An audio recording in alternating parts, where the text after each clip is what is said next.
ጎሎችን ያብስራ ጎሳ ያስቆጥረው ነበር። አንድ ፈረሰኞቹ መሪ ያደረገ፣ ሁለት ደግሞ ሀዲያ ሆሳዕናዎች ናቸው ያደረገ። ጊዮርጊሶች ፈረሰኞቹ ተፈናጥተዋል። ጸጋ አዲሱ አቱላ አዲሱ ዩሱፍ ሞሮ ከተገኑ ምንድነው የተፈጠረው? ሁለቱ 7 ቁጥሮች ሀብታሙ ሸዋለም አቤል ሀብታሙ በድጋሚ ሀብታሙ ሸዋለም ሀብታሙ በፍቃዱ አስረሳኝ ፖግባ የመሪነት ጎል ለኢትዮ ኤሌክትሪክ በጊዜ አስቆጠረ። ሀብታሙ ሸዋለም የዚህ ኳስ ከምንም መነሻ የሆነው ተጫዋች ነው። በፍቃዱ ሁለተኛ የውድድር ዘመን ጎሉን አስቆጥሯል። ፈጣን ጅምር የአሰልጣኝ ፋሲል ተካልኝ ቡድን ምላሽ ይጠበቃል። አቤል ሀብታሙ ኳሱን ከተቀበለ በኋላ አንደርላፕ ሲያደግ ለነበረው ለሀብታሙ ሸዋለም ነው ኳሱን የሰጠው። ሀብታሙ ሸዋለም ግብ ጠባቂውን ካለፈ በኋላ በአስደናቂ ሁኔታ ነው ኳሱን ክሮስ ማድረግ የቻለው። ብቻውን ነፃ ሆኖ ይጠብቅ የነበረው በፍቃዱ አስረሳኝ በግሩም ሁኔታ በግንባር በመግጨት ጎሏን ማስቆጠር ችሏል። ኢትዮ ኤሌክትሪኮች ከጨዋታው አንስቶ ጥቃታቸውን ሲሰነዝሩ ነበረ። በ10 ደቂቃ ውስጥ የመጀመሪያውን ጎል ማስገኘት ችለዋል። ስለዚህ በፍቃዱ አስረሳኝ ተመልክቶ በግሩም ሁኔታ ጎሉ ማስቆጠር ችሏል። አዲሱ አቱላ አዲሱ ተገኑ ተሾመ ፈጣን ምላሽ ፈጣን የማጥቃት እንቅስቃሴ ነበር፣ ግን ተገኑ ልኬቱ ልክ አልመጣ። ኳስ ነው እንትን ያለው ማሻማት ይቻላል።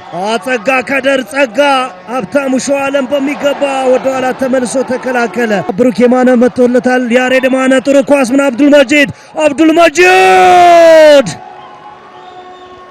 አብዱልመጂድ ሁሴን አቤል አሸናፊ ጥሩነህ አሸናፊ ነጭ መለያ ለባሾች ማጥቃቱ ላይ ደርሰዋል።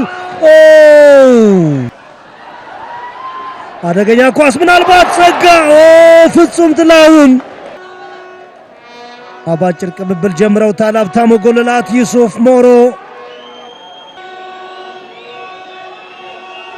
ጸጋ ከድር እንደጠበቅ ነው ወደ ሩቁ ቋሚ የተመታ የቆመ ኳስ ከምንም ያልሆነ ኳስ ነው። ጸጋ ከድር ማሻማቴጅ ስለነበረው ነው ሙከራውን ያደረገው። ምናልባት ጸጋ ከድር ሌላ ድል አግኝቷል። አሁንም ያሬድ የማነ አደጋ ነው። ተገኑ አዲሱ ቮሊ ነበር ያሰበው፣ ምክንያቱም ሳያስበው ነው ኳሱ እግሩ ስር የመጣበት። 3-3 ምናልባት ከጨዋታ ውጭ አይደለም። አሁንም አቤል ሀብታሙ ከጨዋታ ውጭ በድጋሚ ያሬድን አጫውቶታል። ያሬድ የማነ ስህተቶችን መቀነስ አለባቸው። ሀብታሙ ጉልላት ሀብታሙ እንገኛለን። በመጀመሪያው 45 ደቂቃ ከግራ መስመር የተነሳ የሚያጠቃ ተገኑ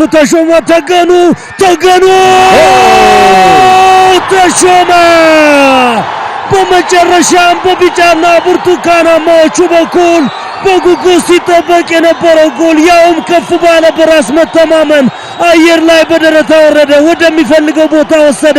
ዩሱፍ ሞሮን ባለበት ገትሮ ኳስን መረብ ላይ ያሳረፈ። የውድድር ዘመን የመጀመሪያ ጎል ያውም በአማረ ሁኔታ ያውም በተፈላጊ ሰዓት ተገኑ ተሾመ።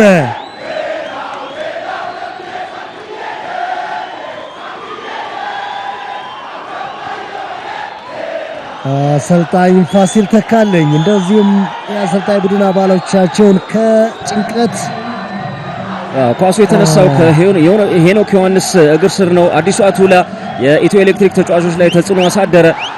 ተገኑ ተሾመ እግር ስር ኳሷ ስትገባ የነበረው መረጋጋት በጣም አስገራሚ ነው። አጠገቡ የነበረውን ተጫዋች ያለፈበት መንገድ ናትናኤል ዱባለን ያለፈበት መንገድ በጣም አስገራሚ ነው። በእርጋታ ነው ኳሱን በጭንቅላቱ ላይ ማሳለፍ የቻለው። ተረጋግቶ ዩሱፍ ሞሩ መረብ ላይ ማሳረፍ ችሏል ጎሉን።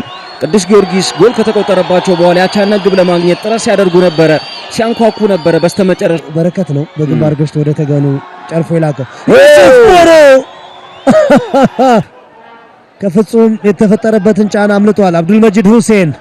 አብዱልመጂድ ወደ ሳጥን አብዱልመጂድ ያለው አሰልጣኝ ነውና እንደዚህ አይነት ልምዶች ምናልባት ኤሌክትሪክን ተገኑ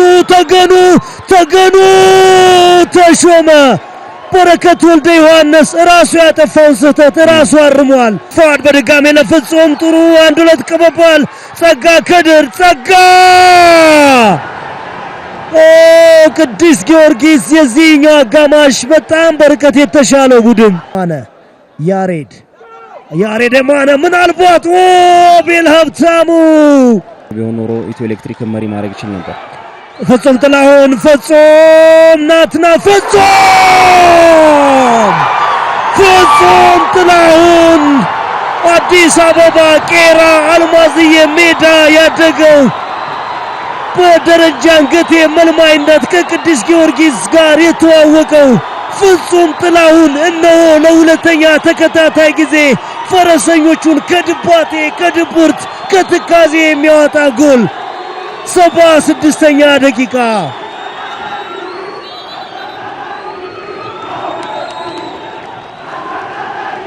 ምን አይነት ጨዋታ ነው! ምን አይነት መመለስ ነው ለቅዱስ ጊዮርጊስ! አሁንም ከተከላካዮች ጀርባ ያለውን ስፔስ ነው ፍጹም ጥላሁን መጠቀም የቻለው። ኳሱን ለመያዝ በሚሞክርበት ሰዓት ላይ ናትናኤል ዱባለ ኳሱን ለማግኘት ሙከራ አድርጎ ነበር። ደካማ መከላከል ነው በናትናኤል ዱባለ በኩል የተመለከትነው። እሱን በጉልበት ከበለጠ በኋላ ነው በአስገራሚ ሁኔታ የሱፍ ሞሮ መረብ ላይ ኳሱን ማሳረፍ የቻለው። ናትናኤል ዱባለ ኳሱን ለማግኘት ጥረት አድርጎ ነበር። አስደናቂ አጨራረስ ነው በፍጹም ጥላሁን በኩል የተመለከተው። አሁንም ተሻጋሪ ኳስ ነው ቅዱስ ጊዮርጊሶችን ተጠቃሚ ያደረጋቸው።